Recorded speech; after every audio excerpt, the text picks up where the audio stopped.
अभी आपसे नहीं होगा ये इलेक्ट्रोकेमिकल सीरीज पढ़ते हैं हम इलेक्ट्रोकेमिस्ट्री 12th में तब 1721 11th का आंसर में वैसे 11th के क्वेश्चन में 11th और 13 में थोड़ा सा 13 के आंसर में चेंज करना पड़ेगा और 11 के क्वेश्चन में थोड़ा चेंज करना पड़ेगा, बाकी पेपर से जहाँ इंक्रीजिंग ऑर्डर है वहां पर डिक्रीजिंग ऑर्डर होगा क्वेश्चन नंबर 8 में। Yes sir. Ag का रिडक्शन पोटेंशियल, कॉपर का, इन दोनों का रिडक्शन पोटेंशियल पॉजिटिव होता है, आयरन का और जिंक का रिडक्शन पोटेंशियल नेगेटिव होता है, तो कम होगा वैल्यू वाइज अगर हम बात करें तो ये डिक्रीजिंग ऑर्डर है रिडक्शन पोटेंशियल का। और कौन सा reduction potential? Standard reduction potential है। तो अभी अगर आपसे ये क्वेश्चन नहीं हुआ तो note a problem sir Gurpreet sir को बता दिया। पढ़न सर हाँ बोलो गुरप्रीत सर को बता दिया। हाँ बात होगी मेरी बात होगी। Cylinder will take care of it, don't worry. Sir question number 17 और 21। क्वेश्चन नंबर 13 में एक बार बता देता हूँ। Question number 13 most model of atom का क्वेश्चन है। क्वेश्चन नंबर 13 अगर मोस्ट मॉडल ऑफ एटम आपको थोड़ा बहुत पढ़ा हुआ है तो ठीक है। वन इलेक्ट्रॉन स्पीशीज के लिए होता है मोस्ट मॉडल ऑफ एटम और जिसके बहुत सारे क्वेश्चन।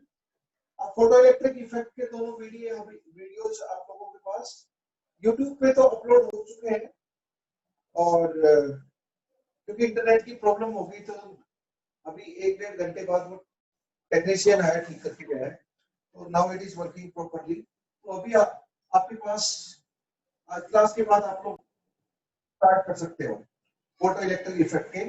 और जो आपको नोट्स मैंने आपको भेजे हैं उसमें कॉन्सेप्ट 7 है, वो क्वांटम थ्योरी ऑफ रेडिएशन और फोटो इलेक्ट्रिक इफेक्ट के ऊपर है। उसके एग्जांपल आप लोग करें, 9 एग्जांपल्स हैं उसमें और उसके साथ साथ 20 क्वेश्चंस हैं। क्वेश्चन नंबर 13 अभी नहीं कर पाओगे आप क्योंकि उसमें डी ब्रोगली कॉन्सेप्ट इन्वॉल्व है। डी ब्रोगली कॉन्सेप्ट करने के बाद वो कर सकते हो। बाकी सारे क्वेश्चन आप ट्राई कर सकते हो। सब्जेक्टिव क्वेश्चन है, definitely you can use calculator. बाकी ऑब्जेक्टिव क्वेश्चन आप खुद डायरेक्टली करें। After going through video 5 and 6 both are videos of photoelectric effect। Sir photoelectric effect में बहुत अच्छे से एग्जांपल दिए हैं, वो कर लोगे तो आपको फिर आसानी से हो जाएगा। ये कॉन्सेप्ट में बहुत अच्छे क्वेश्चन है फोटोइलेक्ट्रिक इफेक्ट के। सर हाँ नोट्स भेजोगे?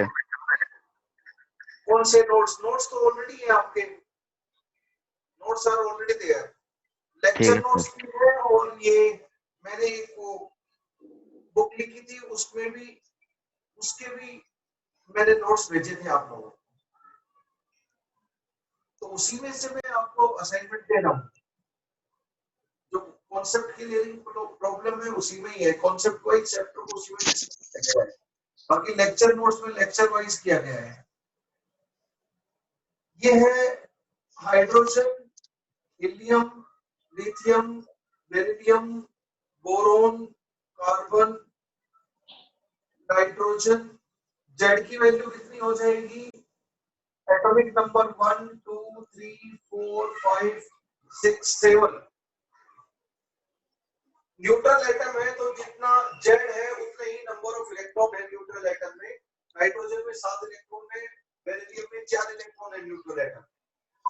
हम इन सबको 1 इलेक्ट्रॉन स्पीशीज बनाना चाहते हैं। हाइड्रोजन तो न्यूट्रल एटम होते हुए 1 इलेक्ट्रॉन है इसके पास, तो हाइड्रोजन लाइक स्पीशीज बनाना चाहते हैं तो 1 इलेक्ट्रॉन हटा दो, 3 में से 2 इलेक्ट्रॉन हटा दो, 4 में से 3 इलेक्ट्रॉन आयोनाइज कर दो, 5 में से 4 इलेक्ट्रॉन आयोनाइज कर दो, 6 में से 5, सो चलता रहेगा। तो इसको हाइड्रोजन बोलते हैं, इनको हाइड्रोजन लाइक स्पीशीज बोलते हैं। Boards theory is applicable for hydrogen and hydrogen like species only. अब उसमें एनर्जी का एक फॉर्मूला होता है -13.6 Z²/n² इलेक्ट्रॉन वोल्ट पर एटम और पर आयन। ये बोस मॉडल में डेरिवेशन करते हैं। अगर ये इलेक्ट्रॉन वोल्ट में एनर्जी लिखते हैं तो ये 13.6 कांस्टेंट आता है, यहाँ पे जूल में लिखेंगे तो 21.8 10⁻90 कांस्टेंट आएगा। अलग अलग कांस्टेंट आएंगे, या पर एटम की बजाय पर मोल ऑफ एटम और आयन करेंगे तो एन से और मल्टीप्लाई हो जाएगा, तो वो कांस्टेंट चेंज होता रहेगा। यहाँ पे क्वेश्चन में इलेक्ट्रॉन वोल्ट दिया है, इसलिए इलेक्ट्रॉन वोल्ट में, अब इसी से ये क्या है, nth ऑर्बिट में इलेक्ट्रॉन घूम रहा है तो उसकी एनर्जी है।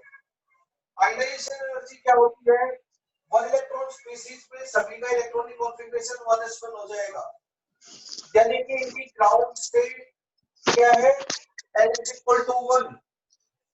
ग्राउंड स्टेट से इलेक्ट्रॉन को उठाकर इंफिनिटी पे ले जाना ही आयनाइजेशन है।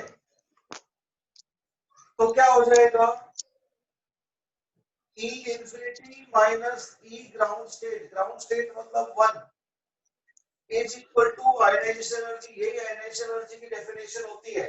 पर यहाँ पर अगर E1 लिखे, यहाँ पर E1 E इंफिनिटी, तो n की वैल्यू इंफिनिटी है, n की वैल्यू 1 है, n की वैल्यू इंफिनिटी लिखेंगे तो डिनोमिनेटर में इंफिनिटी, हेंस ये 0 हो गया, इससे 0। E1 क्या हो जाएगा, यहाँ पे 1 पुट करो तो यहाँ पे 1 स्क्वायर आ जाएगा, यानी कि ये आ जाएगा, तो ये हो गया माइनस E1 और E1 माइनस E1, तो ये हो गया 13.6 Z² इलेक्ट्रॉन वोल्ट पर एटम। तो बोस मॉडल में हम देखेंगे this is ionization energy. Hydrogen की आयनाइजेशन एनर्जी कितनी हो जाएगी, तो नेट फॉर्मूला आ गया, इलेक्ट्रॉन वोल्ट में देखें तो 13.6 Z² इलेक्ट्रॉन वोल्ट पर एटम, और ये आयन है तो इलेक्ट्रॉन वोल्ट पर आयन।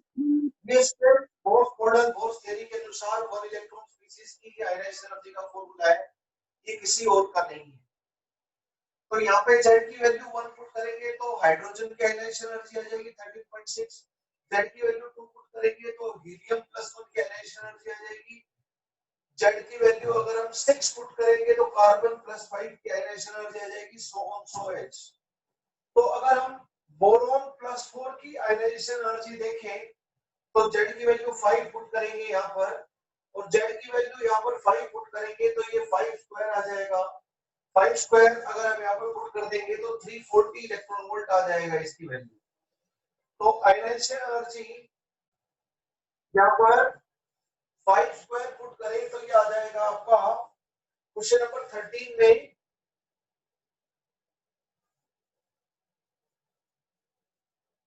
आपको ऑप्शन दे रखे हैं कि species which has fifth ionization energy और ionization potential equal to 340 electron volt.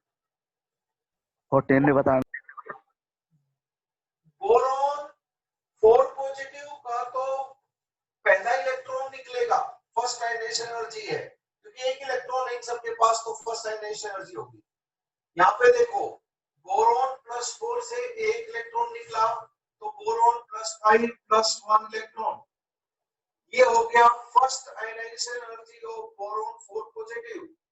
लेकिन fifth ionization energy of boron neutral atom +5 बन रहा है +4 से, तो ये बोरॉन का तो 5वां इलेक्ट्रॉन निकल रहा है, लेकिन बोरॉन 4 पॉजिटिव का पहला इलेक्ट्रॉन निकल रहा है। तो सेम जो इसमें एनर्जी जो हमने कैलकुलेट की यहाँ पे 340 इलेक्ट्रॉन वोल्ट पर आयन ले लो इधर, और बोरॉन है तो पर एटम ले लो। 340 electron volt first ionization energy of boron 4 positive है, and fifth ionization energy of boron है। तो क्वेश्चन में पूछा है कि fifth ionization energy of which of following atom is 340 electron volt. तो आपका आंसर सी होगा, पर इसका आंसर प्रोबेबली बी दे रखा है आई थिंक। सर ये दोबारा बताओगे ना, ये सब चीजें बोर मॉडल में, क्या चीज, ये चीज दोबारा बताओगे बोर मॉडल में? अच्छा मैं आपको डायरेक्टली काम की चीज बता देता हूँ, बाकी बोस मॉडल ऑफ एटम में हम लोग पढ़ेंगे। जब भी वन इलेक्ट्रॉन स्पीशीज का बोस मॉडल हाइड्रोजन और हाइड्रोजन लाइक स्पीशीज के लिए एप्लीकेबल होता है। अब रेडियस का फॉर्मूला देखेंगे, बोस मॉडल में थर्ड ऑर्बिट में इलेक्ट्रॉन घूम रहा है, तो बताओ क्या क्या रेडियस होगी। फिफ्थ ऑर्बिट में घूम रहा है तो क्या रेडियस होगी। स्पीड क्या होगी इलेक्ट्रॉन की, वो भी बोस मॉडल से हमें फॉर्मूला मिलता है। Kinetic energy, potential energy, total energy क्या है जब इलेक्ट्रॉन पर्टिकुलर ऑर्बिट में घूम रहा है, पर किसमें, ओनली वन इलेक्ट्रॉन स्पीशीज में। Bose model is applicable, Bohr's theory is applicable only for one electron species। तो वहां से एक फॉर्मूला आता है आयनाइजेशन एनर्जी का 13.6 Z² इलेक्ट्रॉन वोल्ट पर एटम और पर आयन। पर ये फॉर्मूला किसके लिए है, सिर्फ इनके लिए है, वन इलेक्ट्रॉन स्पीशीज के लिए। ठीक है, तो ये फॉर्मूला आपको इस्तेमाल करना है। क्वेश्चन में पूछा है कि 340 इलेक्ट्रॉन वोल्ट किसकी फिफ्थ आयनाइजेशन एनर्जी है। तो ये आयनाइजेशन एनर्जी को 340 इलेक्ट्रॉन वोल्ट पुट कर दो तो Z की वैल्यू 5 आ जाएगी। यहाँ पे 340 दे रखा है क्वेश्चन में, तो Z की वैल्यू 5 आ जाएगी। Z की वैल्यू 5 आते ही तुरंत जाओगे, we are talking about boron 4 positive का आयनाइजेशन। इन सब में एक इलेक्ट्रॉन है तो इन सब के तो इलेक्ट्रॉन निकलेगा, तो इन सब की तो फर्स्ट आयनाइजेशन एनर्जी ही होगी। तो बोरॉन +4 से बोरॉन +5 हम पक्का बोल सकते हैं कि ये one electron species boron 4 positive के लिए है। तो ये बोरॉन 4 पॉजिटिव आयनाइजेशन किया तो 340 इलेक्ट्रॉन वोल्ट एनर्जी आई फ्रॉम दिस फार्मूला। Z = 5 आने से बोरॉन बोलेंगे हम पक्का, boron 4 positive one electron species. तो ये first ionization energy of boron 4 positive बोलो या fifth ionization energy of boron neutral atom बोलो, बात तो एक ही है, वो आप जानते हो आयनाइजेशन एनर्जी। क्योंकि +5 बन रहा है तो न्यूट्रल बोरॉन से 5वां इलेक्ट्रॉन निकला होगा और +4 से पहला इलेक्ट्रॉन निकल रहा है, +5 बन रहा है, तो first ionization energy of boron 4 positive हो। तो ये फॉर्मूला आपको वन इलेक्ट्रॉन स्पीशीज के आयनाइजेशन एनर्जी का ध्यान है तो आप ये क्वेश्चन कर सकते हो। वैसे this is not a big deal right now, Bose model में हम अच्छे से करेंगे। ठीक है, 14 और 21। बाकी क्वेश्चन आप पूछ सकते हो, जो मैंने डिस्कस करना था वो मैंने डिस्कस कर दिया। तो इसका 20 आंसर सी 14 है, करेक्ट आंसर सी। 14 और 21। इस पेपर में एक बार एक साथ बोल दो कौन कौन से क्वेश्चन है। 21 14 14 21 21 anything else? Sir 26 26 any other question please? Okay, 14 देखते हैं हम लोग। An atom of element contains 27 electrons। Atom तो न्यूट्रल होता है, उसमें 27 इलेक्ट्रॉन है, तो प्रोटॉन भी 27 होंगे और प्रोटॉन 27 होंगे। क्वेश्चन नंबर 14 की बात कर रहे हैं, तो एटॉमिक नंबर भी 27 होगा और एटॉमिक नंबर एक एलिमेंट के लिए एक ही वैल्यू होती है, यूनिक होती है। और 27 एटॉमिक नंबर मतलब हम लोग कोबाल्ट की बात कर रहे हैं। साइंस टीचर विनीता कितलानी, मन फेंको नी क्यों चलाती हो, तो फेंको नी यहाँ पर आयरन का 26 एटॉमिक नंबर, कोबाल्ट का 27। अगर आप समझदार बच्चे हो अभी तक तो इतनी बात जरूर आपको समझ में आ गई होगी। कोबाल्ट का 27 है तो डायरेक्टली इलेक्ट्रॉन आ गया 4s2 कितना आना चाहिए सबको। कोबाल्ट का क्या बोला है, अब ये कोबाल्ट है तो पहले 4s2 आएगा, बाद में 3d7 आएगा। वैसे लिखेंगे तो मैंने 3d7 पहले लिख दिया, उससे फर्क नहीं पड़ता है। तो ये लास्ट वाले 7 इलेक्ट्रॉन 3d7 में गए तो ये 4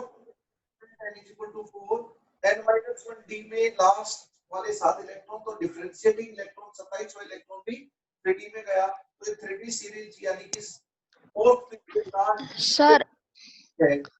सर इसमें अनपेयर्ड इलेक्ट्रॉन कितने हैं? अनपेयर्ड इलेक्ट्रॉन तो आप निकाल लो, आर्गन तक तो सब फुली फील्ड है, आर्गन मतलब 18 इलेक्ट्रॉन हो गए। तो नोबल गैस तक तो सब फुली फील्ड होते हैं। इसको एक्सपेंड करके लिखोगे तो 1s2 2s2 2p6, नियोन के 10 इलेक्ट्रॉन हो गए, 3s2 3p6, ये आर्गन हो गया यहाँ तक। फिर उसके बाद 4s2, उसके बाद 3d7। बताओ s2 फुल्ली फिल्ड है, s2 फुल्ली फिल्ड है, p6 फुल्ली फिल्ड है, s2 फुल्ली फिल्ड है, p6 फुल्ली फिल्ड है, s2 फुल्ली फिल्ड है। यहां से यहां तक सब फुल्ली फिल्ड है। और फुल्ली फिल्ड में अनपेड इलेक्ट्रॉन होते ही नहीं है, क्योंकि हर ऑर्बिटल में दो दो इलेक्ट्रॉन होते हैं फुल्ली फिल्ड में। तो यहां से यहां तक तो कोई अनपेड है ही नहीं। 3d7 की बात करते हैं। आप डब्बा फॉर्म में 5 ऑर्बिटल डीके लिख लो। आपने लिख लिए डीके orbital 3d7, d1 d2 d3 d4 d5 d6 d7। so how many unpaired electron are there in d7? 3 unpaired electron. Number of unpaired electron in cobalt is 3. Sir scandium में scandium का 21 atomic number होता है। Yes please, आगे बोलो। Unpaired electron बताना एक बार। ओए मुंडा बदनाम हुआ डार्लिंग तेरे लिए।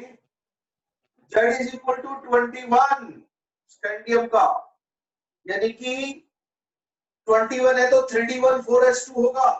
डायरेक्टली लिखना आना चाहिए आपको अभी तक। तो ये हो गया 18 इलेक्ट्रॉन आर्गन का, फिर 4s2, फिर 3d1। यहां तक सब फुल्ली फिल्ड है। 3d1 में तो एक इलेक्ट्रॉन होगा मेरे दोस्त। चैनकुली की मैनकुली, मैनकुली की चैनकुली, आगे पंछी करे कमाल, पिंजरे में ना उनको डालोगे आप, बन खेल खत्म। और कोई तमन्ना? No sir. और कोई तमन्ना? नो तमन्ना। खैर आपको उस तमन्ने की याद आ रही होगी। You got your answer I think. Okay बच्चों, n is equal to 1, number of unpaired electron. और कुछ पूछना चाहो तो पूछो। क्वेश्चन नंबर 14 के बाद क्वेश्चन नंबर 21 डिस्कस करते हैं। देखो आपको जब भी नंबर ऑफ अनपेड इलेक्ट्रॉन, एक तो बच्चों ने और व्हाट्सएप पे डाउट भेजा सर ये नंबर ऑफ अनपेड इलेक्ट्रॉन कैसे निकालते हैं। देखो भाई लास्ट में जो आउटर इलेक्ट्रॉनिक कॉन्फ़िगरेशन लिखते हैं नोबल गैस तक तो सब पेयर्ड होते हैं, अनपेड होते ही नहीं है। अब लास्ट में जो आउटर n-1 dx और ns y की वैल्यू तो 1 और 2 होती है, पैलेडियम में 0 भी होती है, बाकी सब में 1 n-1 d1 to 10 होती है। तो जहां पर पार्शियली फिल्ड ऑर्बिटल होंगे वहीं पे अनपेयर्ड इलेक्ट्रॉन हो सकते हैं बस। जहां पे s2 आ गया फुल्ली फिल्ड, p6 आ गया, d10 आ गया, f14 आ गया, वो तो फुल्ली फिल्ड है, वहां तो अनपेयर्ड इलेक्ट्रॉन हो ही नहीं सकते क्योंकि सब टल दिए हैं। जहां पर पार्शियली फिल्ड होंगे वहीं अनपेयर्ड इलेक्ट्रॉन हो सकते हैं। हाफ फिल्ड जब भी होता है तो maximum number of unpaired electron होते हैं किसी सब सेल में। d5 d के 5 ऑर्बिटल है, मैक्सिमम अनपेयर्ड इलेक्ट्रॉन 5 हो सकते हैं, वो हाफ फिल्ड में होंगे। d1 d2 d3 d4 d5 में 1 2 3 4 5 अनपेयर्ड इलेक्ट्रॉन है रिस्पेक्टिवली। d6 में फिर घट गया 4 अनपेयर्ड इलेक्ट्रॉन है। d7 में 3, d8 में 2, d9 में 1 अनपेयर्ड इलेक्ट्रॉन, d10 में 0 अनपेयर्ड इलेक्ट्रॉन, क्योंकि दोबारा पेयरिंग होती चली जाती है। देखो इधर, जब भी आपको अनपेयर्ड इलेक्ट्रॉन निकालने हो तो आप इस तरह डब्बा फॉर्म में ऑर्बिटल में इलेक्ट्रॉन भरना स्टार्ट कर दिया करो, पिक्चर अपने आप क्लियर हो जाएगी। d1 1 unpaired electron, d2 2 unpaired electron, d3 unpaired electron, d4 4 unpaired electron, d5 5 unpaired electron, d6 4 unpaired electron, d7 3 unpaired electron, d8 2 unpaired electron, d9 1 unpaired electron, fully filled 0 unpaired electron. इसी तरह P और F में भी देख सकते हो। F1 to F7 तो number of unpaired electron बढ़ेंगे हाफ फील्ड तक, F7 हाफ फील्ड होता है, और F7 to F14 फिर नंबर ऑफ अनपेयर्ड इलेक्ट्रॉन घटेंगे। P1 to P3 number of unpaired electron 1 to 3 रहेंगे। यहाँ पे मैक्सिमम 5 ऑर्बिटल है तो मैक्सिमम 5 ही अनपेयर्ड इलेक्ट्रॉन हो सकते हैं, लेकिन अनपेयर्ड इलेक्ट्रॉन एक ही सबसेल में ऐसा जरूरी नहीं है। जैसे क्रोमियम का 24 है, ये एक्सेप्शन ऑफ इलेक्ट्रॉनिक कॉन्फ़िगरेशन है, बहुत ही घिसा पिटा क्वेश्चन। 3d5 4s1 इसका एक्चुअल इलेक्ट्रॉनिक कॉन्फ़िगरेशन होता है। तो 3d5 आप बना लीजिए, ये 3d5, यहाँ पे 5 अनपेड इलेक्ट्रॉन है और 4s, s मतलब एक डब्बा बनाना है, तो टोटल 4s में एक इलेक्ट्रॉन और इसमें 5, तो नंबर ऑफ अनपेड इलेक्ट्रॉन इसमें 6 होंगे। 6 से ज्यादा केमिस्ट्री में मिलते भी नहीं है क्वेश्चन करते टाइम आपको अनपेड, इसलिए मैंने मैग्नेटिक मोमेंट की वैल्यू। हाँ एक चीज और,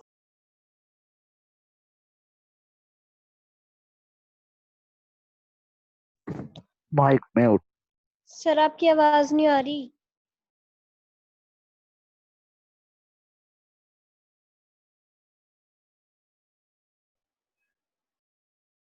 यस सर।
ये क्या है?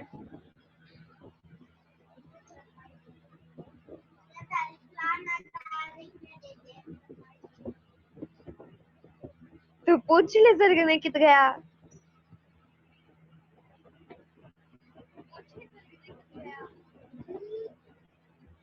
हम दोनों टेस्ट भी दिया है ना, तो एक मिल के दिया। हाँ, आधा क्वेश्चन मैं ढूंढूंगी, आधा क्वेश्चन मैं ढूंढूंगी।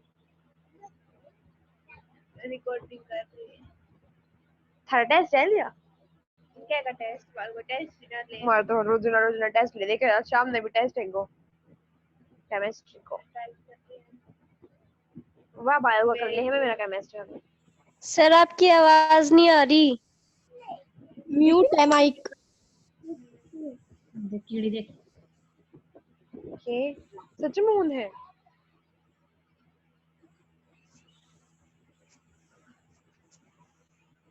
नंबर ऑफ, हाँ बहुत बड़ा नंबर ऑफ सर आपकी अनपेड आवाज नहीं आ रही।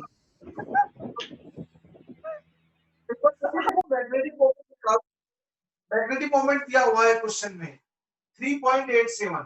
बच्चे क्या करते हैं, स्पिन ओनली मैग्नेटिक मोमेंट का फॉर्मूला ये है बोर मैग्नेट्रॉन में, और पूरी केमिस्ट्री में बोर मैग्नेट्रॉन में दिया होता है अलग अलग चैप्टर में। यहाँ पे 3.87 पुट करेंगे, फिर इसका n² + 2n करके क्वाड्रेटिक सोल्व कर रखे हैं।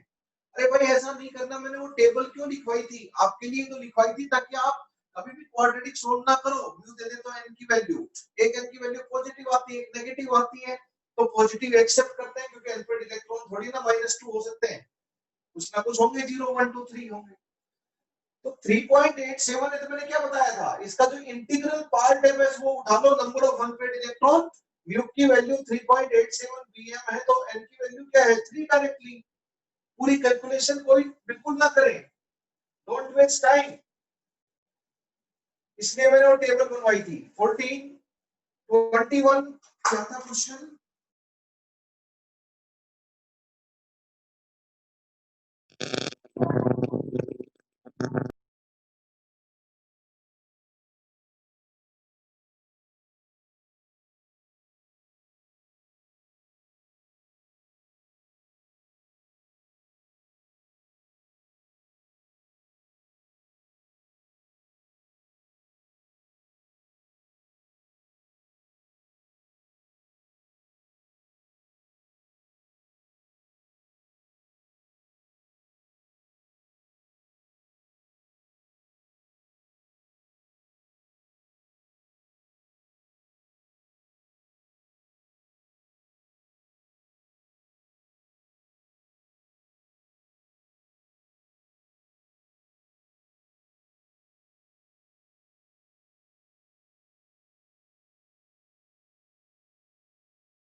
आदि उनका सम्मान।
Hello students.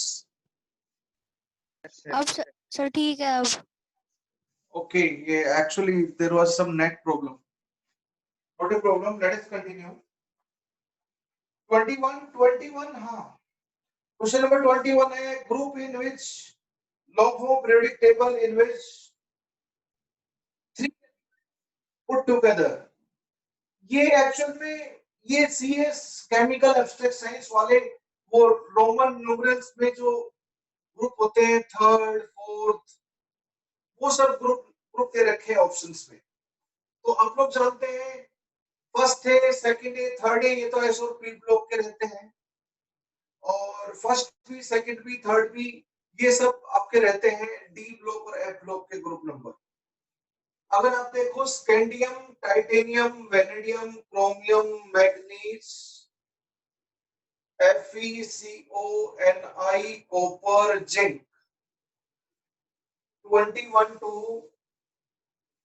30 तक ये आपका थर्ड बी ग्रुप है, ये आपका फोर्थ बी ग्रुप है, ये आपका फिफ्थ बी ग्रुप है, ये आपका सिक्स्थ बी ग्रुप है, ये आपका सेवंथ बी ग्रुप है। और इन तीनों को एट्थ ग्रुप में रखा है। आप एट्थ ए या एट्थ बी कभी नहीं देखते ग्रुप नंबर, सिर्फ एट देखते हैं। ये फर्स्ट बी ग्रुप नंबर है और ये सेकंड बी ग्रुप नंबर है। FeCONi, रुथेनियम, रोडियम, पैलेडियम इसके नीचे आता है फिफ्थ पीरियड में। ऑस्मियम, इरिडियम, प्लेटिनम उसके नीचे आता है। ये सारे के सारे, ये थर्ड पीरियड हो गया, फोर्थ पीरियड हो गया, ये फिफ्थ हो गया, ये सिक्स्थ हो गया। तो एट्थ ग्रुप में, पुरानी ग्रुप नंबरिंग के हिसाब से एट्थ ग्रुप में तीन तीन एलिमेंट आते हैं। आपसे अगर हम बात करें तो group number 4, 5, 6, 7, 8, 9, 10, 11, 12 modern group numbering में 8, 9, 10 करके ओल्ड ग्रुप नंबरिंग का सिर्फ 8 में आता है। ए और 8 भी नहीं होता, यहाँ तीन तीन एलिमेंट होते हैं एक पीरियड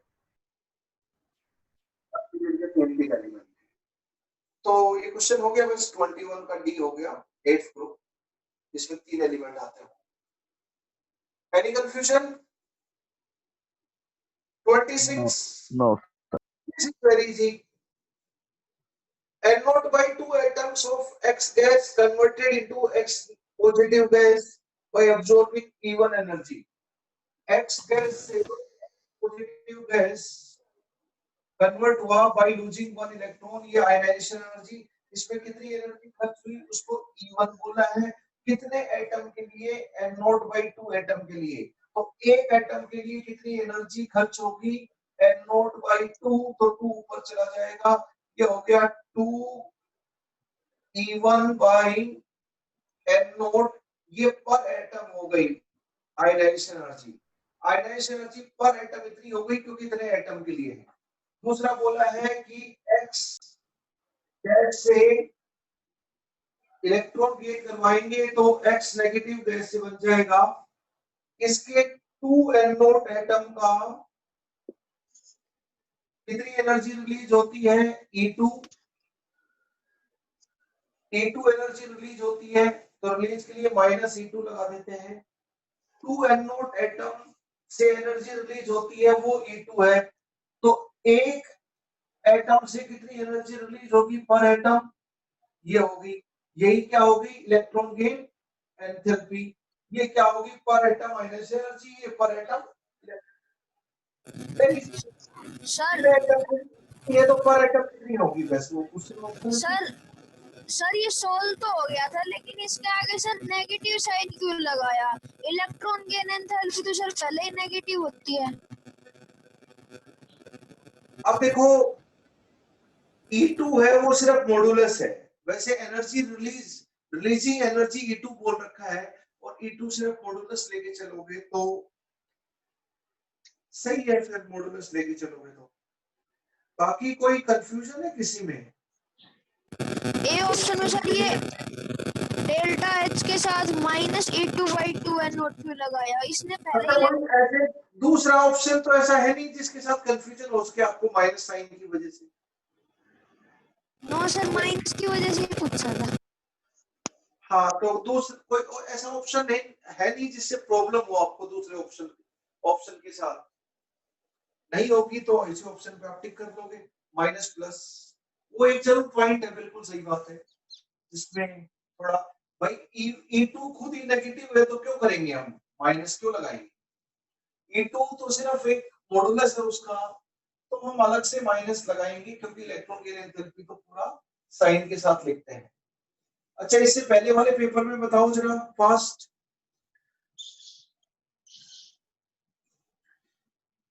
जैसे टेस्ट 3 करके जो आपका हुआ था उसमें जल्दी बताओ फास्ट। कोई डाउट है?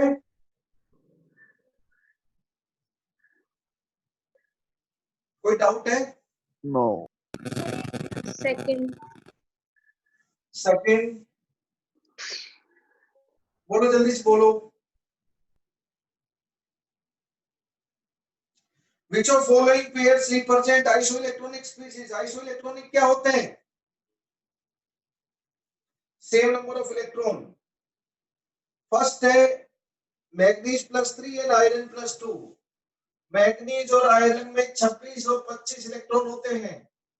मैग्नीज +2 बोला है और आयरन +3 बोला है, तो +3 मतलब 3 इलेक्ट्रॉन से 23 इलेक्ट्रॉन हो गए, और 25 से मैग्नीज +3 बोला है, सॉरी, और आयरन +2 बोला है। +2 मतलब 2 इलेक्ट्रॉन चले गए, 25 में से 3 गए तो 22। तो 22 और 24 इलेक्ट्रॉन बराबर नहीं है, आइसोइलेक्ट्रॉनिक नहीं है। लेकिन उल्टा कर दो, मैग्नीज +2 कर दो और इसको +3 कर दो, 26 में से 3 इलेक्ट्रॉन गए तो 23 बच गए, 25 में से 2 गए तो 23 इलेक्ट्रॉन बच गए। अब ये मैग्नीज +2 और आयरन +3 आइसोइलेक्ट्रॉनिक है, जो कि आपको बी ऑप्शन में दे रखा है, B option is your answer. आप बोलोगे सी ऑप्शन सर, क्रोमियम +3 और मैग्नीज +2। मैग्नीज +2 में तो 23 इलेक्ट्रॉन यहाँ लिख रखा है, क्रोमियम 24 हो गए, 3d5 4s1 होता है, ये मत लिखो, बस इलेक्ट्रॉन ही तो देखना है। क्रोमियम +3 बोला है थर्ड ऑप्शन में, तो क्रोमियम +3 में 3 इलेक्ट्रॉन चले गए, +3 है तो 21 इलेक्ट्रॉन हो जाएंगे। 21 और 23 कहां हुए? आइसोइलेक्ट्रॉनिक नहीं हुए, है ना? Quite simple question. और कोई क्वेश्चन? सर सेवंथ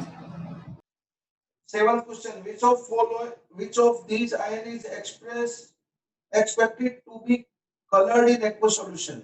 अच्छा, ये मैंने व्हाट्सएप पे भेजा था एक आपको, अगर व्हाट्सएप पे जो मैं भेजता हूँ सभी लोग देखा करो, whatever I say in WhatsApp question etc. देखो, ये मैंने लास्ट लेक्चर में डिस्कस किया था। अगर D0 का कॉन्फ़िगरेशन है और D10 है, स्कैंडियम, टाइटेनियम, वेनेडियम, स्कैंडियम में 3d1 4s2 के तीनों इलेक्ट्रॉन निकाल दे तो आर्गन बचेगा, तो D0 हो जाएगा। टाइटेनियम का 3d2 4s2 होता है तो 3d2 4s2 के भी दो इलेक्ट्रॉन निकाल दो और 3d के भी दो निकाल दो, चारों, तो इसमें D0 हो जाएगा +4 में। वेनेडियम +5 करेंगे तो 3d3 4s2 होता है तो उसके भी निकल जाएंगे, तो इसका भी D0 हो जाएगा और आर्गन का रह जाएगा।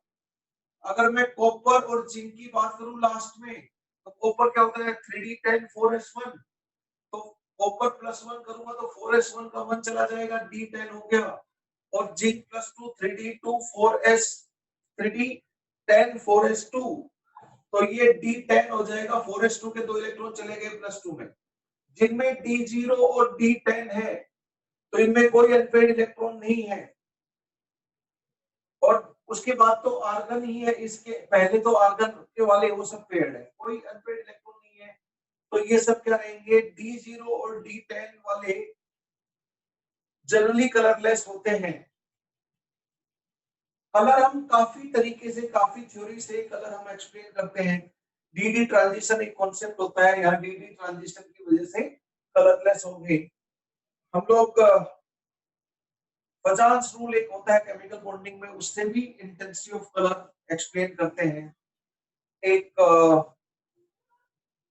चार्ज ट्रांसपोर्ट फिनोमेना होती है, उससे भी कलर हम एक्सप्लेन करते हैं। There are different ways to explain colour.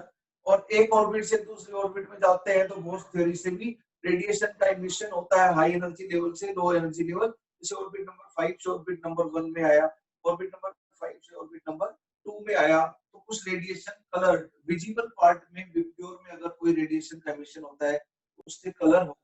Ultraviolet तो कलर होती नहीं है, इंफ्रारेड भी कलर्ड नहीं होती है, विब्ग्योर विजिबल पार्ट ही कलर्ड होती है, जिसकी वेवलेंथ रेंज होती है 3800 एंगस्ट्रॉम टू 76, 38 दूनी 76, तो 3800 एंगस्ट्रॉम टू 7600 एंगस्ट्रॉम। जो मैंने लिमिट बताई है ये बुक टू बुक वेरी करेंगी। रेजोनेंस का मटेरियल देखोगे तो 4000 एंगस्ट्रॉम टू 8000 एंगस्ट्रॉम वो लोग अप्रोक्सीमेटली लेते हैं। नरेंद्र अवस्थी में और लिमिट दे रखी है, पर मैं जो बता रहा हूँ बहुत ही स्टैंडर्ड है, इसलिए पूरा काम की है। और मैंने जो आप लोगों को एटॉमिक स्ट्रक्चर की बुक दी है उसमें मैंने वही लिखी है जो कि बहुत स्टैंडर्ड होती है, हालांकि ऑथर टू ऑथर ये वेरी करते हैं। विच ऑफ कलर, तो अब आप निकाल सकते हो। आयरन +2 तो 3D कितना रहेगा, आयरन +3 3D5। आयरन क्या होता है 26, तो क्या हो जाएगा 3D6 4s2।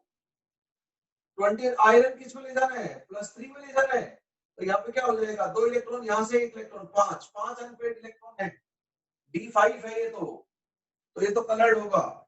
Zn+2 कलर्ड नहीं होगा, ये लिख रखा है। एल्यूमिनियम +3 में नियोन का इलेक्ट्रॉनिक कॉन्फ़िगरेशन होगा, कलरलेस रहेगा। स्कैंडियम +3 कलरलेस रहेगा, यही फंडा है इसका। तो इसके ऊपर क्वेश्चन पूछे जा सकते हैं कि जिसमें जैसे एल्कली मेटल में नोबल गैस कॉन्फ़िगरेशन आ जाता है, NH1 का एक इलेक्ट्रॉन हटाते ही, एल्कालाइन अर्थ मेटल के दो इलेक्ट्रॉन NH2 वाले उठाते ही नोबल गैस का कॉन्फ़िगरेशन आ जाता है। एल्यूमिनियम में भी दो इलेक्ट्रॉन, एल्यूमिनियम के तीन इलेक्ट्रॉन हटा दें तो नोबल गैस कॉन्फ़िगरेशन आ जाता है। तो एल्कली मेटल +1 में, एल्कालाइन +2 में और एल्यूमिनियम गैलियम +3 में कलरलेस कंपाउंड बनाते हैं जनरली, क्योंकि उनमें कोई भी इलेक्ट्रॉन नहीं होते जो कि कलर के लिए रिस्पॉन्सिबल और अनपेयर्ड इलेक्ट्रॉन नहीं होते। एस ग्रुप के कंपाउंड जनरली कलरलेस होते हैं सॉल्यूशन फॉर्म में, और सॉलिड फॉर्म में व्हाइट होते हैं। जैसे आप NaCl देखोगे तो व्हाइट पाउडर की फॉर्म में मिलेगा, Na2SO4 देखोगे तो एल्कली मेटल का सोल्ट है सोडियम के। क्यों? क्योंकि उनमें अनबैंड इलेक्ट्रॉन नहीं होते हैं। You people understood it. Any other question? Any other question, please? Sir 14th 14 ये ऑक्सीडेशन स्टेट वाला क्या? Yes sir. Compound in which manganese has oxidation state of +3। और मुन्ना ये तो KMnO4 बताने की जरूरत है ना, +7 हटा हुआ होगा। दूसरा है K2MnCN6, पहला है KMnO4, मैग्नीज की ऑक्सीडेशन स्टेट निकालनी है आपको। तीसरा है MnSO4 और चौथा है सीजियम। एल्कली मेटल सदा +1 में होते हैं, सीजियम एल्कली मेटल है। और MnSO4 ट्वाइस .12H2, ये तो वाटर ऑफ क्रिस्टलाइजेशन है, ये तो H2 न्यूट्रल है, इसको छोड़ दो, ये ऑक्सीडेशन स्टेट में डिसाइड नहीं करेगा। तो यहाँ +7 है, बताने की जरूरत नहीं है। यहाँ पे 2 पोटासियम +1 में है, मैग्नीज का X मान लो, एक मैग्नीज है। साइनाइड के ऊपर क्या चार्ज होता है? -1, नेट चार्ज इसके ऊपर 0 है, तो X की वैल्यू आ गई बंधु +4। ये भी ऑप्शन नहीं है। सबको पता है सल्फेट -2 में होता है, तो मैग्नीज क्या रहेगा? +2 में है, बहुत इजी है। मैग्नीज का निकालना है तो सीजियम किस में है? +1 में। मैग्नीज का मान लो X, सल्फेट के ऊपर चार्ज होता है -2, 2 सल्फेट है, इनके ऊपर चार्ज 0 है, is equal to net overall 0। तो X की वैल्यू कितनी आ गई बच्चों? +3। सिंपल, सीजियम का +1 है तो कोई भी बता सकता है, और सल्फेट में -2 चार्ज है तो कोई भी बता सकता है। It is simple question. Any other question please? किसी बच्चे का और कोई डाउट? पूछो पूछो पूछो पूछो। इजी टफ कैसा भी हो, डाउट कैसा भी हो सकता है हमारा।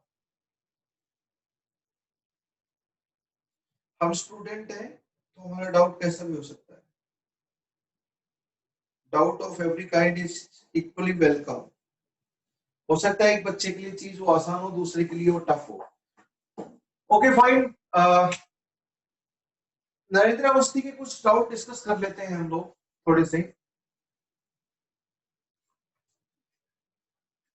लेवल 1 हमारा हो गया था, आई थिंक लेवल 1 2 लेक्चर से हम लेवल 1 ही पूरा डिस्कस कर, बहुत सारे क्वेश्चन छप्पर फाड़ के। लेवल 2 हम लोग डिस्कस कर लेते हैं।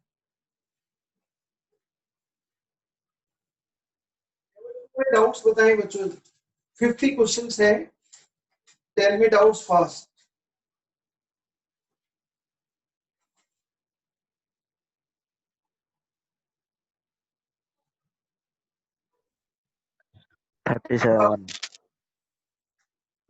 Yes please. 37 sir fourth, 4th, sixth, 6th, 10, 11, 10, 11, 26, 28 और 31। 37 1 और 37 37 I have taken. Any other question? अच्छा, एक चीज ध्यान रखना, कार्बन सिलिकॉन दोनों तो एक ही फैमिली से है, carbon silicon germanium till lead, फिर सल्फर, फिर फॉस्फोरस, फिर ऑक्सीजन, फिर क्लोरीन। कैटेनेशन आप लोग जानते हैं, कैटेनेशन आप लोग जानते हैं सभी लोग। सेल्फ रिंग ये ऑर्डर आपको याद होना चाहिए। कार्बन नंबर 1 पे कार्बन की दुनिया, कार्बन कार्बन से बॉन्ड बनाता है, single bond, double bond, triple bond, in alkene, alkene, alkyne, बहुत सारे ऑर्गेनिक कंपाउंड है। ये कैटेनेशन का ही जलवा है कि more than 500 million organic compounds are known till date. गजब की बात है। वंस अपॉन ए टाइम बहुत ही गिने चुने कंपाउंड होते थे ऑर्गेनिक कंपाउंड। 4 पेज में ऑर्गेनिक केमिस्ट्री और ऑर्गेनिक कंपाउंड को समेटा जा सकता था, 4 नहीं तो 40 मान लो। लेकिन वोलर नाम के एक साइंटिस्ट ने कांड कर दिया, आप लोग पढ़ चुके हो 9th-10th में। और वो कांड क्या था कि सबसे पहले यूरिया ऑर्गेनिक कंपाउंड उसको लैब में सिंथेसाइज कर दिया। उससे पहले मानते थे कि लिविंग बीइंग, लिविंग एनिमल और प्लांट ही सोर्स हो सकते हैं ऑर्गेनिक कंपाउंड के। तो इसको सिंथेसाइज और मेड भी बनाया तरीके से भी ऑर्गेनिक कंपाउंड बन सकते हैं, रास्ता दिखा दिया। तो साइंटिस्ट लोग तो पागल ही होते हैं, बड़े आदमी पागल होते हैं। दुनिया में जितने बड़े आदमी बनते हैं all are maniac for the coach. किसी एक कोच, आप क्लास में बैठे हो, आप क्वेश्चन कर रहे हो, अगर आपको कोई आके ये कह रहा है कि ये तो किताबी कीड़ा है, तो उससे दुखी मत होना कभी भी। आप 2 साल खुश हो जाना, मन ही मन में एक कॉम्प्लीमेंट है। जैसे कभी कभी लड़के लोगों को गर्ल्स इडियट, तो दुखी होने की बात नहीं है, it is complement for you, not a problem. खैर ये तो मजाक की बात कर रहा था मैं। तो व्हाट आई मीन टू से कि बच्चों, हम अपने कोच सिलेक्शन के लिए अगर हम बात करें तो अच्छी बात है, आदमी बड़े काम करते हैं। खैर कार्बन सिलिकॉन, जिस तरह कार्बन डायमंड में एक कार्बन 4 कार्बन से कोवलेंटली बॉन्डेड होता है, you people know it, tetrahedral arrangement में रहता है। उसी तरह बिल्कुल डायमंड जैसा एक स्ट्रक्चर सिलिकॉन का है, कार्बन एटम हटाकर सिलिकॉन। तो सिलिकॉन सिलिकॉन भी सेमीकंडक्टर होता है। सिलिकॉन सिलिकॉन सिलिकॉन बॉन्ड होता है जस्ट लाइक डायमंड कार्बन में। जिस तरह कार्बन डायमंड में रहता है वैसे ही सिलिकॉन 4 सिलिकॉन के साथ बॉन्डेड होता है। बिल्कुल, तो ये इसमें भी गजब की कैटेलिस्ट प्रॉपर्टी है, पर कार्बन का कोई कंपैरिजन नहीं है। कार्बन ने तो संसार बसा दिया, जिस संसार का नाम ऑर्गेनिक केमिस्ट्री है। एक अलग हिस्सा बना दिया, 1/3 हिस्सा बना दिया केमिस्ट्री का। तो कार्बन की तो बात ही अलग है, कैटेलिस्ट की दुनिया में नंबर 1 उसी फैमिली का, कार्बन फैमिली का ही सिलिकॉन। फिर सल्फर, याद करने का तरीका बाद में हम समझेंगे नोटबुक में कि सल्फर एसिड बनाता है तो 8 सल्फर आपस में जुड़ रहे हैं कैटेलिस्ट। फॉस्फोरस P4 बनाता है, तो या तो 8 जुड़ रहे हैं, 4 जुड़ रहे हैं। इस तरह याद कर सकते हो। जस्ट एक मैं याद करने का तरीका बता रहा हूं, so that is stuck in your mind. Oxygen और chlorine, oxygen oxygen peroxy linkage की फॉर्म में रहते हैं आपके। सल्फर पॉलीसल्फाइड की फॉर्म में रहते हैं। लेकिन क्लोरीन, आपने क्लोरीन क्लोरीन के Cl2 के अलावा बाकी सब जगह क्लोरीन क्लोरीन के बॉन्ड आप नहीं देखोगे, यानी कि इसमें कैटेनेशन तो बहुत कम है इस समय। हेलोजन में कहां कैटेनेशन। तो कैटेनेशन का ऑर्डर ये है, मेनली आपको ये 4 ध्यान होने चाहिए। ये कैटेनेशन की जो टेंडेंसी है, जिनका सरदार कार्बन है, कार्बन सिलिकॉन, इसका सीक्वेंस जरा ध्यान रखिए। ये एक ध्यान रखने की चीज है, धीरे धीरे ऑर्गेनिक पढ़ोगे तो वैसे भी आपको याद हो जाएगा। क्वेश्चन नंबर 4 पे आते हैं हम लोग दोस्तों। क्वेश्चन नंबर 4, अच्छा हाँ, सारे बच्चे कॉन्सेप्ट 7 की एक्सरसाइज कंप्लीट करें, वो हम लोग डिस्कस करेंगे नेक्स्ट डाउट लेक्चर में। फोटो इलेक्ट्रिक इफेक्ट और quantum theory of radiation video है आपका 2.5 आवर्स के around. Photo electric effect complete हो जाएगा, उसके बाद क्वेश्चन आप लोग करेंगे कंप्लीट क्वेश्चंस।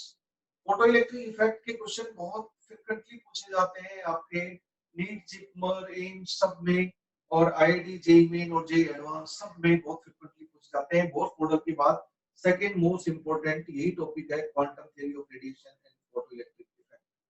आईआईटी जेईई के पुराने जो सब्जेक्टिव होती थी आईआईटी जेईई, तब के क्वेश्चन उठाकर देखो तो क्वांटम थ्योरी ऑफ रेडिएशन के ऊपर अच्छे से बहुत अच्छे क्वेश्चन पूछे हैं, पर जो हमने डिस्कस किया है उसके बियॉन्ड कुछ नहीं मिले। सारे कॉन्सेप्ट, कैलकुलेशन अलग अलग हो सकती है हजारों तरह के न्यूमेरिकल में। कॉन्सेप्ट 4, अच्छा क्वेश्चन नंबर 4, अय्या क्वेश्चन नंबर 4, अगर आप अपनी बुक में देख पा रहे हो तो U का इलेक्ट्रॉनिक कॉन्फ़िगरेशन UW 1 2 3 4 3 2 5 5 एलिमेंट का दे रखा है। पहला क्या है U 1s2 2s2 2p3 यानी कि नाइट्रोजन है 7 इलेक्ट्रॉन। दूसरा B दे रखा है 1s2 2s2 2p6 3s1 third period का S ब्लॉक का एल्कली मेटल यानी कि सोडियम है ये। W इलेक्ट्रॉन काउंट कर लो 14 इलेक्ट्रॉन आ रहे हैं इधर, या लास्ट में है 3s2 3p2 यानी कि कार्बन फैमिली का सिलिकॉन है थर्ड पीरियड का। X number of electron he count कर लो, इसमें नंबर ऑफ इलेक्ट्रॉन 10 और 18 आर्गन का प्लस 20 25 25 हो गए, यानी कि मैग्नीज 3d5 4s2 वैसे समझ जाओगे 3d5 25 ये मैग्नीज है। और Y क्या है आपका, Y तो NH2 NP6 लास्ट में आ रहा है और NH2 NP6 में 4s2 4p6 लास्ट में आ रहा है, तो समझ जाओगे ये नोबल गैस है। NH2 NP6 लास्ट में आना मतलब नोबल गैस है, और 4s2 4p6 मतलब फोर्थ पीरियड का है। हीलियम फर्स्ट पीरियड का, नियोन सेकंड पीरियड का, आर्गन थर्ड पीरियड का, क्रिप्टॉन फोर्थ पीरियड का हो गया, ये क्रिप्टॉन है। अब बल्ले बल्ले अब आगे बढ़ा सकते हैं। Determine which sequence of elements satisfy the following statements.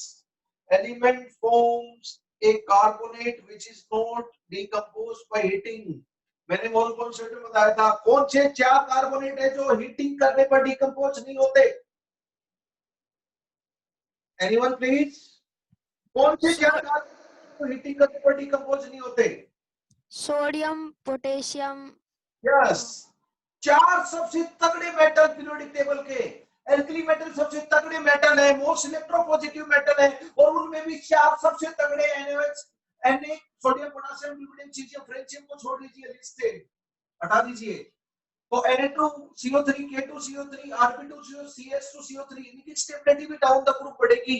जितना ज्यादा मेटालिक करेक्टर, जितना ज्यादा इलेक्ट्रोपॉजिटिव करेक्टर, जितना उतने ही ज्यादा उनके ऑक्साइड्स एंड हाइड्रोक्साइड बेसिक, और जितने ज्यादा बेसिक उतने ही ज्यादा उनके सोल्ट थर्मली स्टेबल। सोल्ट पैदा कब होता है? जब एसिड बेस रिएक्शन होती है। जनरली एक नारा दिया करता हूं मैं केवीपीवाई पे, इसी बस नारे पे क्वेश्चन मजाक में क्लास में बोला करता हूं मैं, और मजाक में ये बोला करता हूं जितना स्ट्रॉन्ग पापा जितना स्ट्रॉन्ग मम्मा, बेटा उतना ही स्टेबल। अभी मम्मा पापा से बेटा पैदा होता है, मम्मा और पापा क्या है? सोल्ट बेटा है। यहाँ पर एसिड और बेस की रिएक्शन से सोल्ट पैदा होता है, आप लोग जानते हैं। एसिड और बेस में किसी को मम्मा किसी को पापा बोल दिया जाए और उनका बच्चा है सोल्ट। तो जितना स्ट्रॉन्ग एसिड जितना स्ट्रॉन्ग बेस, सोल्ट उतना ही थर्मली स्टेबल। तो कार्बोनिक एसिड का सोल्ट कार्बोनेट होते हैं। कार्बोनिक एसिड को NaOH के साथ रिएक्शन करेंगे बेस के साथ तो Na2CO3 बन जाएगा। KOH के साथ कार्बोनिक एसिड को करेंगे तो K2CO3 के साथ, RbOH के साथ करेंगे रुबिडियम हाइड्रोक्साइड तो Rb2CO3 बन जाएगा, और सीजियम हाइड्रोक्साइड CSOH के साथ करेंगे तो CS2CO3 बन जाएगा। Down the group. अब इन सब में मम्मी तो कॉमन है, एसिड को मम्मी बोलते हो फॉर एग्जांपल H2CO3, पापा अलग अलग है NaOH, KOH, RbOH and CSOH। कौन सा स्ट्रॉन्ग है? Down the group basic strength बढ़ती है, जितना स्ट्रॉन्ग पापा जितना स्ट्रॉन्ग मम्मा, बेटा उतना ही स्टेबल। तो सीजियम का कार्बोनेट इन चारों में भी सबसे ज्यादा स्टेबल होगा। इसी तरह सल्फाइड भी इनके थर्मली स्टेबल थे। तो element form carbonate which can not be decomposed by heating. बोलो बोलो बोलो, Na2CO3 सोडियम, खेल खत्म। Element is most likely to form colored ionic compound. B block और F ब्लॉक के एलिमेंट कलर्ड आयोनिक कंपाउंड बनाते हैं generally. Property of D block. Element has largest atomic radius, noble gas van der Waals radius is largest. Element form only acidic oxide. Oxide कौन बनाता है? Nitrogen के oxide तो NO और N2O neutral भी होते हैं, ओनली एसिडिक बोला है। नहीं बाबा, इसका तो बेसिक होता है Na2O, नहीं एसिडिक चाहिए। मैग्नीज का तो हमने देखा था, manganese low oxidation state MnO, basic Mn2O7 acidic और बीच वाले MnO2 एम्फोटेरिक। तो इसमें तो तीनों तरह के बनते हैं, मेटल के ऑक्साइड जनरली बेसिक और कभी कभी एसिडिक भी हो सकते हैं। क्रिप्टॉन तो ऑक्साइड बनाता ही नहीं है, ये तो कंपाउंड ही नहीं बनाता, ये तो अटल बिहारी वाजपेयी है, ये तो किसी से बॉन्ड ही नहीं बनाता, जिंदगी भर सिंगल रहता है, single, not ready to mingle. Noble gas inert, उनका नाम इनर्ट है। अब बात करते हैं सिलिकॉन भैया की। भाई सिलिकॉन वैली ना बड़ी फेमस जगह है अमेरिका में, जैसे इंडिया में बेंगलोर है वैसे ही अमेरिका में सिलिकॉन वैली है। Silicon valley is